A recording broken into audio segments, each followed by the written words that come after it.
I am Vice President of Commercial Lending for Renaissance in the Starkville market.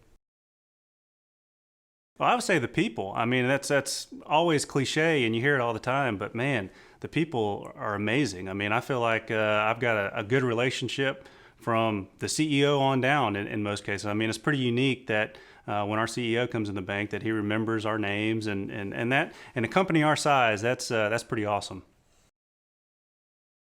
Yeah, technology is great and it's only going to get better, but I still think deep down that people want to have a one-on-one relationship with somebody. You want to have somebody that you can call and rely on, that will return calls, and that you can trust. Technology is always going to have its place and it's going to continue to make banking, certain aspects of banking easier, but I don't think you can ever get away from wanting to have a one-on-one personal interaction and relationship with somebody.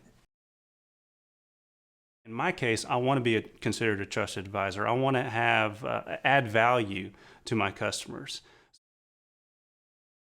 What I always tell people is commercial lender is just a fancy name for I do a little bit of everything. My main focus is developing and enhancing business relationships, but I can handle personal aspects of your life as well, whether that be home equity lines or whatever. But also what I take a lot of pride in is I try and connect different people to maybe enhance or help or assist or whatever that person or business is trying to accomplish, whether that's introduce them to our insurance group or our wealth advisor or treasury management. I mean, any host of things, but I like to be able to connect people to help them meet their goals. From starting a business standpoint, I would say the best thing you can do is be the expert of whatever you're trying to do.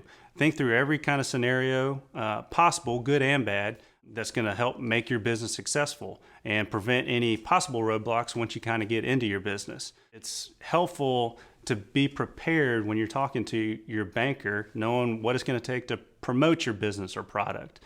Really just be excited about what you're trying to do. I mean, it makes us as bankers feel a lot more confident in you if we can see and hear your passion and excitement for whatever you're trying to do. Depending on what stage of your business you're in, you may or may not need a commercial lender at that moment. But I would say it's always good to at least have a relationship with one because you never know.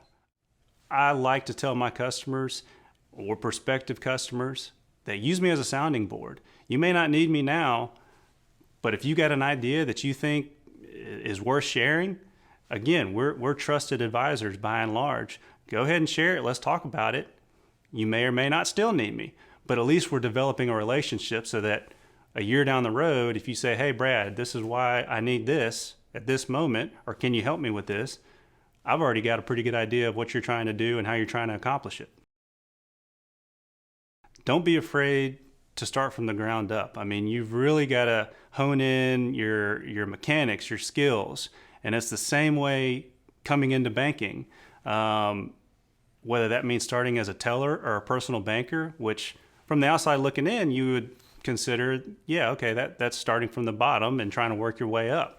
So don't be afraid to do that because there are so many different nuances and segments in the banking world that you really need to have a good foundation. And you get that foundation from starting towards the bottom. I would also say that if you ever get an opportunity to manage, take it. There's something really neat about seeing somebody with management experience on a resume because not everybody's built to be able to do that. And if you can do that and you have some semblance of success doing it, that's a pretty unique trait. Don't wait till the last minute when you need something. If, yes, we understand that things happen and you may not be able to foresee something that just comes up on you, but if you've really got a good grasp on your business, you can kind of project and see where you want to go and maybe what you need to do to get there. So I would say don't wait to the last minute to come and talk to your banker or your lender to say, hey, I needed this yesterday. Well, depending on the situation, it may not be as simple as, it may take the banker a little longer to provide you with whatever solution you need. Yeah, there's something pretty unique about living 5 minutes from an SEC campus. There's tons of people out there that would love to live in their college town and may not get the chance to just because of jobs or families or whatever the situation is. But it's an amazing place with great people, and like you mentioned, had a little bit of a baseball career there, so people know me, and I've gotten to know them through that. And it's always good just to rehash and talk about the old glory days sometimes. But we've developed some great relationships in Starkville, and it's just a unique, fun place to live.